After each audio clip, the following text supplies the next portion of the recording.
নমস্কার বন্ধুরা, কেমন আছেন সবাই? আশা করছি আপনারা প্রত্যেকে ভালো আছেন। আজ আমি কাঁচা আম দিয়ে টক ঝাল মিষ্টি চাটনির রেসিপি নিয়ে চলে এসেছি। চাটনি আমরা প্রত্যেকেই তৈরি করতে পারি, তবে আমি বাড়িতে এই কাঁচা আমের টক ঝাল মিষ্টি চাটনি কিভাবে তৈরি করি সেই রেসিপিটি আজ আমি আপনাদের সঙ্গে শেয়ার করছি। এখানে আমি কিছু কাঁচা আম নিয়েছি। প্রথমে আমগুলোকে জল দিয়ে ভালো করে ধুয়ে আমের খোসাগুলোকে ছাড়িয়ে নিচ্ছি।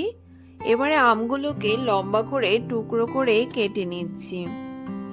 এখানে আমার আমগুলোতে হালকা কালার চলে এসেছে, এতে কোনো অসুবিধা হবে না। আমি সবগুলো আমকে কেটে নিয়েছি। এবার একটি পাত্রে নিয়ে নিয়েছি কিছুটা জল। এই জলে দিয়ে দিয়েছি সামান্য লবণ, দিয়ে এই আমগুলোকে ভালো করে ভিজিয়ে রাখছি। এতে আমের থেকে যে কষ বেরোবে সেটা সুন্দরভাবে বেরিয়ে যাবে। এখানে চাটনির জন্য একটা মশলা তৈরি করে নিচ্ছি। এখানে নিয়েছি 1 চামচ মৌরি, 2টো শুকনো লঙ্কা আর 1 চামচ গোটা ধনে। এবার এই মশলাগুলোকে একটি শুকনো তাওয়াতে দিয়ে একটু ভেজে নিচ্ছি। মশলাগুলো থেকে যখন সুন্দর গন্ধ বেরোবে তখন গ্যাস অফ করে দিয়ে এই মশলাগুলোকে ঠান্ডা করে নিতে হবে। মশলাগুলো ঠান্ডা হয়ে গেলে একটি মিক্সিং জারে দিয়ে মশলাগুলোকে গুঁড়ো করে নিয়েছি। এখানে দেখতেই পাচ্ছেন মশলাগুলো তৈরি হয়ে গেছে।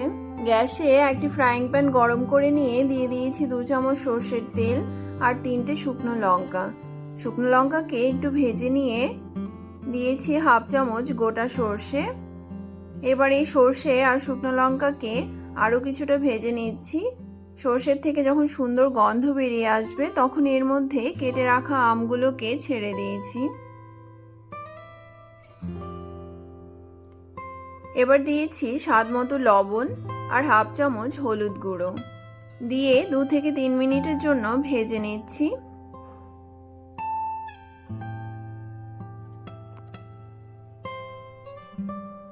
আমগুলো ভাজা হয়ে গেলে এর মধ্যে দিয়ে দিয়েছি বেশ খানিকটা জল ঝোলের জন্য। এখানে আমি জল একটু বেশি ব্যবহার করেছি, কারণ এই জলেই আমগুলোকে সেদ্ধ হতে হবে। এবার ভালো করে মিশিয়ে নিয়ে গ্যাসের ফ্লেমকে কমিয়ে 10 মিনিটের জন্য ঢাকা দিয়ে হতে দিয়েছি। এতে আমগুলো খুব সুন্দরভাবে সেদ্ধ হয়ে যাবে।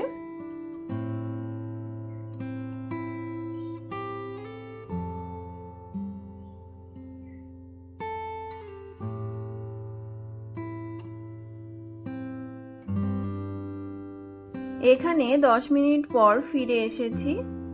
এবার গ্যাসের ফ্লেমকে বাড়িয়ে দিয়ে ভালো করে ফুটিয়ে নিচ্ছি।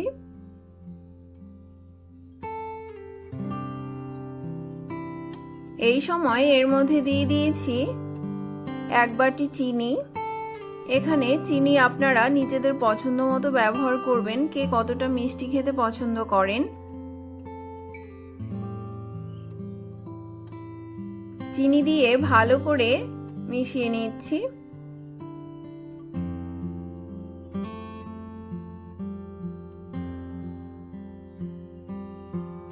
4 থেকে 5 মিনিট ফুটিয়ে নিলেই চিনি গলে যাবে আর চিনির থেকে যে জল বেরিয়েছিল সেই জলও টেনে যাবে।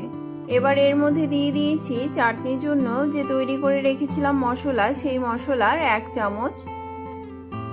এবার ভালো করে মশলাকে চাটনির সঙ্গে মিশিয়ে নিচ্ছি। এখানে আপনারা যে যেরকম পছন্দ করবেন সেরকম ঝোল রাখবেন। আমি এখানে একটু ঝোল রেখেছি, আপনারা চাইলে এই চাটনি গা মাখাও তৈরি করতে পারবেন। এখানে আমার চাটনি প্রায় হয়ে এসেছে। এবার গ্যাস অফ করে দিয়ে এই চাটনিকে আমি সার্ভ করে নিচ্ছি। তো বন্ধুরা, দেখতেই পেলেন কত সহজে কাঁচা আম দিয়ে টক ঝাল মিষ্টি আমের চাটনি তৈরি করে নেওয়া যায়। আপনারা যদি এইভাবে আমের চাটনি না খেয়ে থাকেন তাহলে একবার ট্রাই করতে পারেন।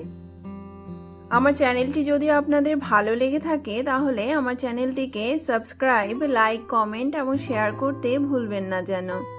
দেখা হচ্ছে পরের নতুন একটি ভিডিওতে। ভালো থাকবেন, সুস্থ থাকবেন। ধন্যবাদ।